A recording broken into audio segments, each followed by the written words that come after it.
Hi, I'm Mackenzie Briskie. I am a sports performance intern coach here at Marquette University in the summer semester of 2019. So my sport that I researched this summer and built an annual plan for was MMA. So MMA is mixed martial arts, and it involves a ton of different styles of fighting. So throughout MMA, there's a bunch of different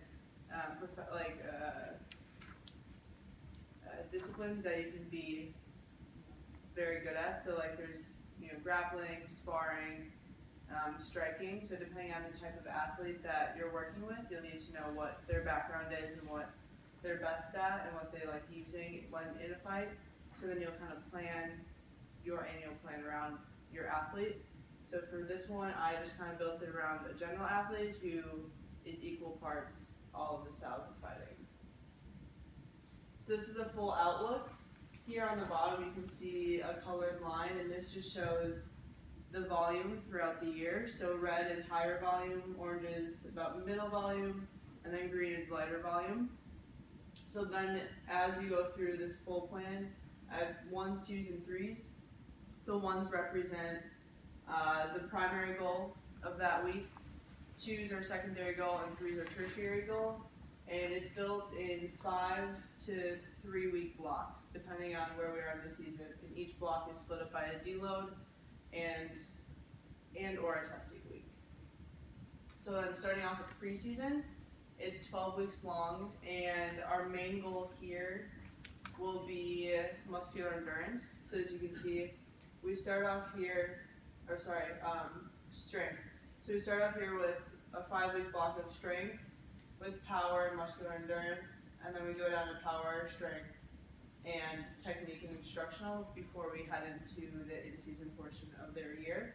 And down at the bottom here, you can see the beginning of their preseason is heavier volume, and then it gets a little bit lighter right before we hit in-season.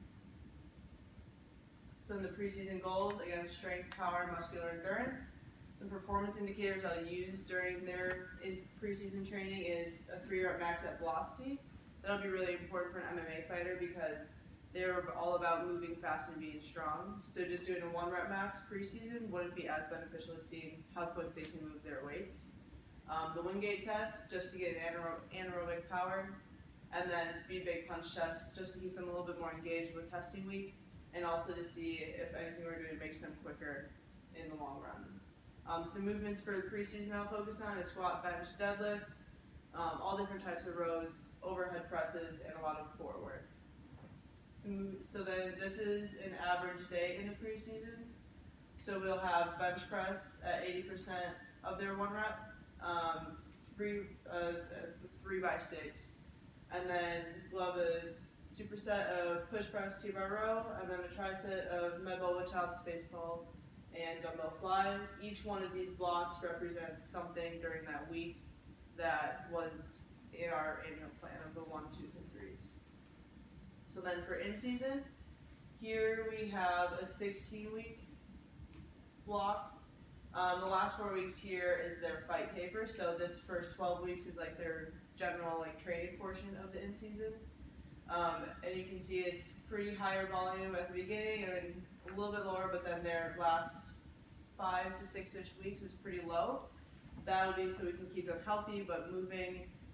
So a lot in this fight taper here will be like low volume but high intensity work. So they're still moving, still getting all of their workouts in, but they're not going to be too tired or too fatigued, and we won't risk injuring them before their fight here.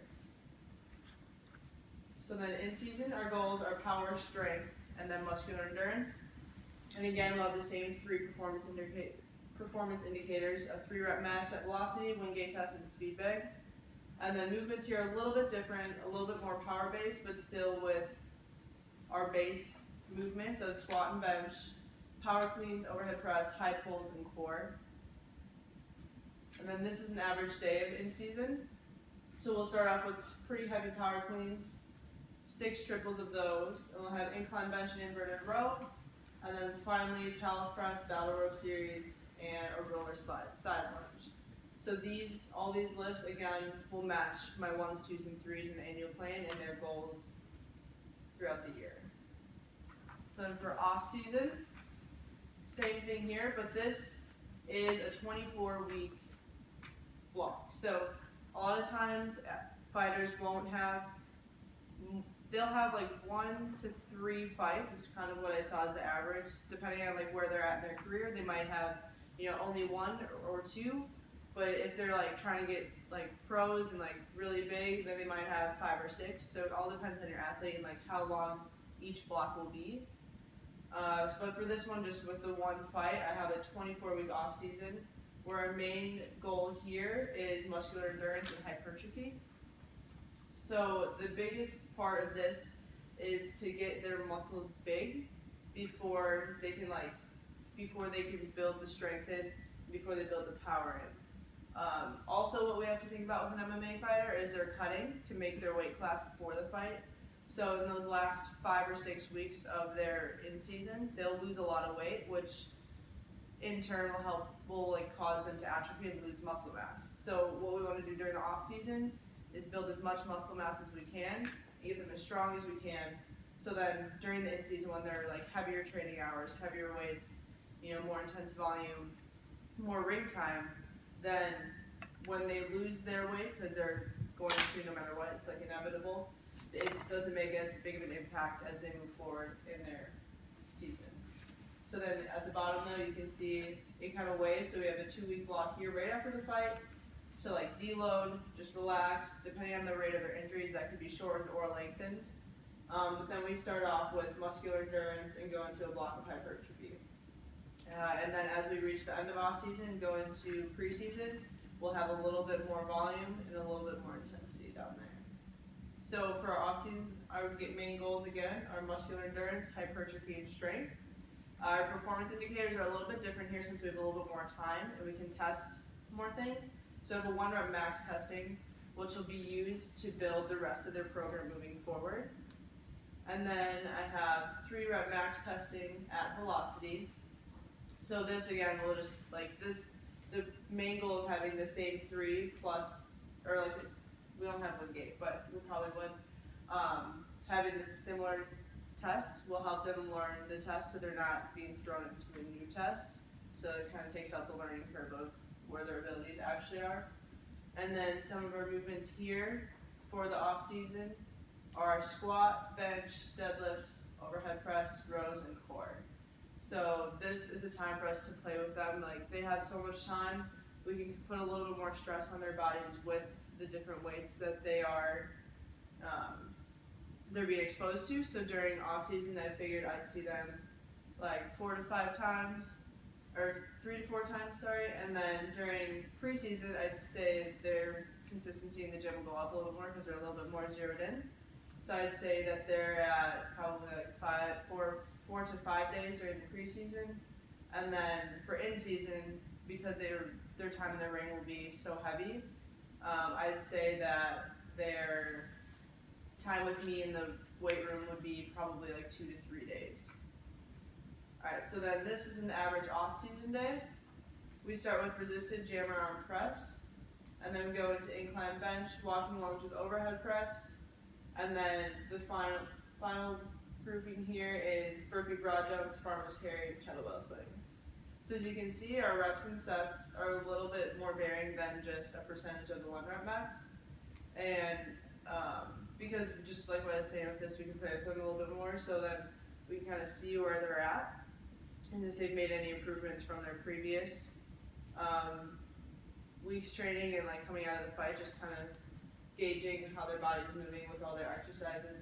But we also want to do a lot of reps of where we're at to get that muscular endurance and muscular hypertrophy. Any questions or comments?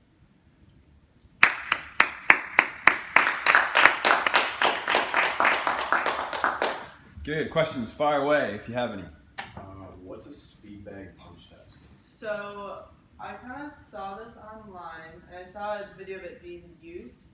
So there's a counter on the back with like what we use for the the trigger for the speed gates. So whenever the bag would hit that trigger, it would just count. So it was like a little counter, and then they just like went for a minute to see how many times they could hit that trigger and get a count going. What? So you mentioned like injuries they might be carrying, particularly in that post-fight period, but just in general for fighters, like kind of what main injury mechanisms were there? What were the most common? Did you see any like research or stats about the things that were the most common in fighters? Yeah. So since it's a pretty heavy contact sport, there are a lot of injuries, and they can vary depending on just who it is and like the fight itself.